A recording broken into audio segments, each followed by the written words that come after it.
I was taken and put on the bus. They were laughing, mocking me and spitting on the bus. At that point I saw my father. I asked the supervisor to let me speak to him, but he replied, "No, it's not possible. Stay on the bus. You don't love the king. You will love your father?" I told her that I wished to tell him that I'm fine, but she refused. The moment I entered the police station, I was received by the captain.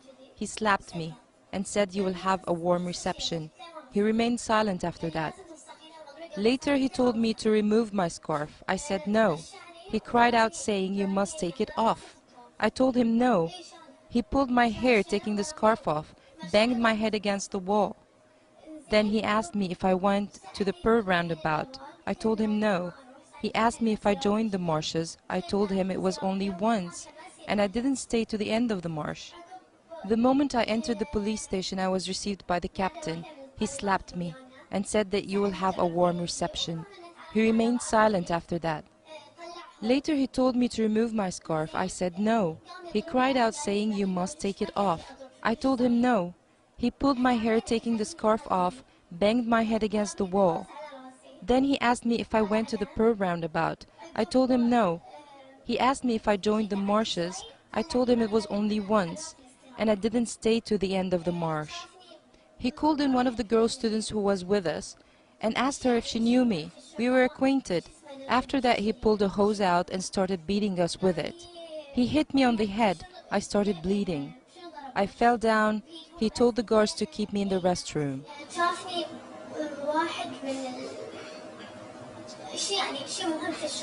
After that, a high-ranking officer saw me. He asked me, "What were you beaten by? By hand?" I was afraid, so I told him yes, by the hands. He replied, "It's not possible." I replied, "I was pushed to the wall."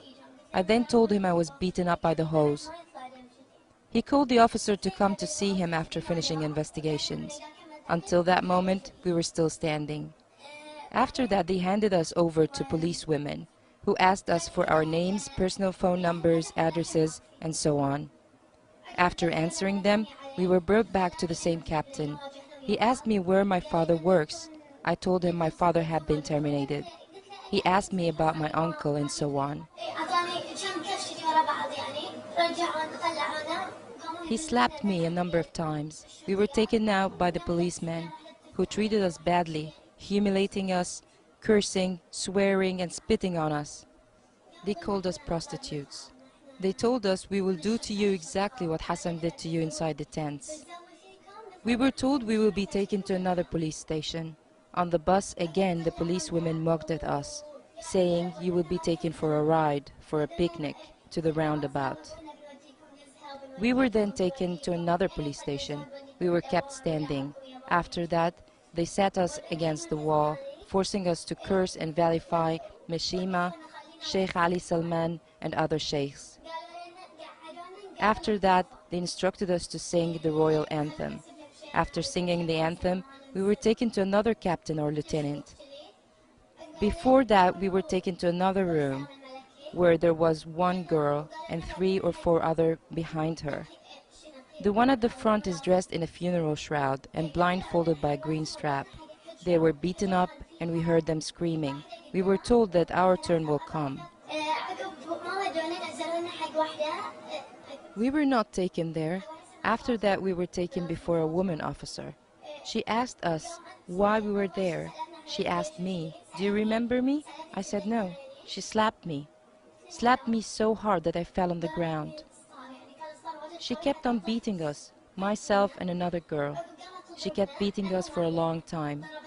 She started beating us by her hand. After that, she hit the other girl with a sharp metal rod. She poked her with it.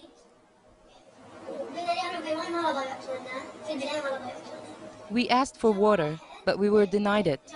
After that, 2 men entered. One of them instructed us to sing the royal anthem. Too tired from the beating, we failed to remember the anthem word by word. So he hit us on the head using his high headband.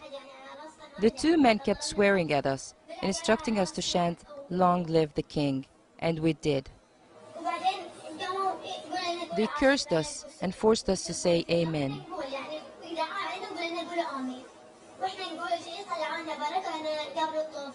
They took us outside the room, instructed us to stand facing the wall, not to turn left or right. We asked for the toilet. We were denied it. After that, another officer, seems to be a high rank in the police. He told them to provide us with water and see to our needs. Then we were allowed to use the toilet. It was about 11:30 at night. They brought food to us, chicken and lentil. They instructed us to take the lentil without a spoon, and the chicken with the bones. He stood behind us holding a hose, beating those who refused to eat. We were kept in this room for some time. After that, some young men were brought in to the opposite wall. One of them was brought near us. He was too exhausted and bleeding heavily, his eyes almost closed. Out of worry, we passed on some water to him. After that, we were taken away. We were told that we would be fingerprinted, and we were taken down and fingerprinted. The boy was beaten up repeatedly by any officer coming into the room. During fingerprinting, we were beaten on the hand every time we stretched a finger. We were photographed, carrying boards displaying the name, ID number, and the charge. We were not photographed in the school uniform. We were forced to wear abaya. All the way we were humiliated, sworn at, vilified, and spat on in an inhuman manner. After that, we were taken to the detention center. We were blindfolded. It was not far, and we heard the policewomen saying, "The journey is short. We don't have enough time to beat them up. It is our last chance." So they kept hitting and beating us inside the vehicle.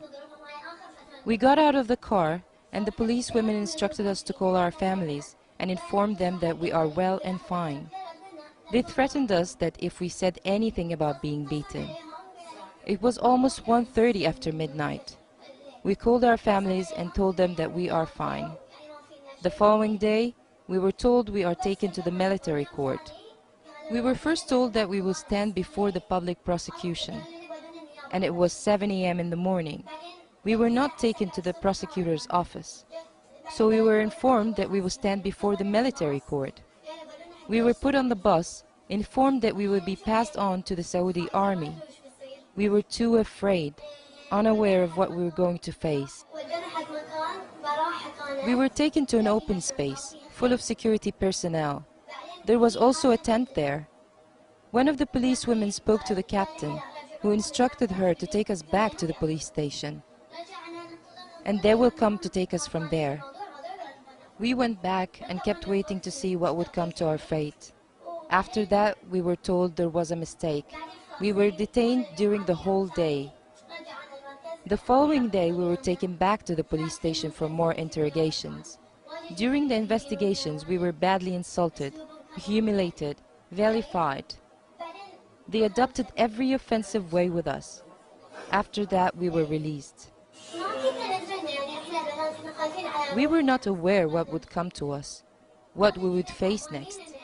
We, the girls, were very frightened for our lives and our futures too.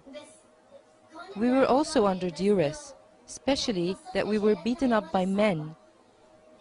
If we were beaten up by women, it would have been easier. Needless to say, we were touched by strange men, stripping our scarves.